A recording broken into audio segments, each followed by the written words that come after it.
अक्सर ही आप लोगों ने बड़े समझदार लोगों से ये बात सुनी होगी कि गड़े मुर्दे क्यों उखाड़ना एक ऐसी ही वारदात निकलकर सामने आ रही है जहां पर गड़े मुर्दे उखाड़े जाते हैं। बात इतनी ज़्यादा बढ़ चली जाती है कि एक युवक की, एक लड़के की इतने निर्मम तरीके से हत्या कर दी जाती है, आप कल्पना भी नहीं कर सकते हैं। नमस्कार दोस्तों, स्वागत है आप सभी का एक बार फिर से। बड़ी वारदात निकल कर सामने आ रही है जहां पर प्रसाद नाम का एक आदमी रहा करता था। बांदा जनपद से कोतवाली देहात से बड़ी वारदात निकलकर सामने आ रही है जहां पर प्रशांत के परिवार की रंजिश चल रही थी राजेश के परिवार के साथ। दरअसल बता दें कि काफी साल पहले की बात है, करीबन 15 से 17 साल इस बात को हो गए समय पर राजेश के परिवार में से एक सदस्य की हत्या की गई थी और यह हत्या करने वाला कोई और नहीं था बल्कि प्रसाद के परिवार से ही आदमी थे। प्रसाद एक लड़का था पर इनके घर वालों ने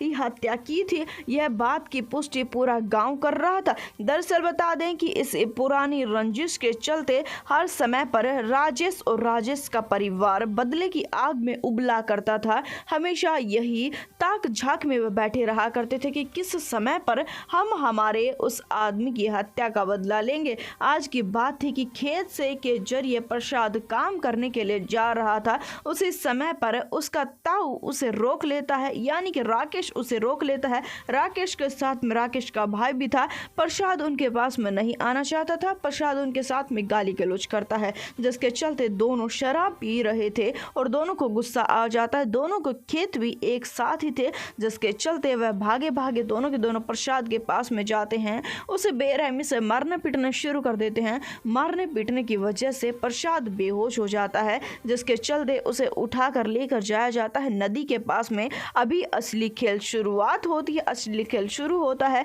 नदी के पास में लाने के बाद में एक ऐसी घटना को, एक ऐसी वारदात को अंजाम दे देते हैं जानकर आप हिल जाएंगे। यहाँ पर आते ही उनके हाथ में तेजदार हथियार थे।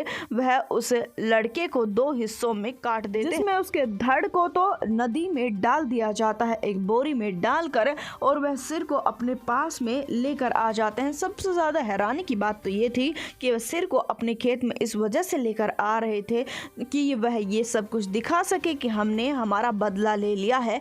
खेत में वह लेकर आते हैं सिर को और सिर को अपने खेत में गाड़ देते हैं जिसके बाद में काफ़ी मौज मस्ती से रह रहे थे। घर वाले गुमशुदगी की रिपोर्ट दर्ज करवाते हैं। पुलिस मामले की जांच करने लगती है तो शक बढ़ चला जाता है उस समय पर, जिस समय पर पुलिस पूछती है कि क्या आप लोगों की कोई किसी के साथ में दुश्मनी थी, तो वह नाम ले लेते हैं राकेश के परिवार का। उनसे पूछताछ की जाती है तो उनके हाव भाव देखकर पुलिस समझ जाती कि हो ना हो इस परिवार का हत्या में हाथ जरूर है। सख्ताई से पूछताछ करने पर वह गुनाह कबूल कर लेते हैं, पर हत्या होने के 9 महीने के बाद में उन्होंने गुनाह कबूल किया। 9 महीने तक वह पुलिस को घुमाते रहे, आगे पीछे सच्चाई उन्होंने पुलिस को नहीं बताई। उसके बाद में उसकी खोपड़ी को निकाला जाता है और खोपड़ी की जांच होती है और जांच के बाद में डीएनए के बाद में ये कंफर्मेशन की जाती है कि यह प्रसाद की खोपड़ी है। घर वालों का रो रो कर बुरा हाल है।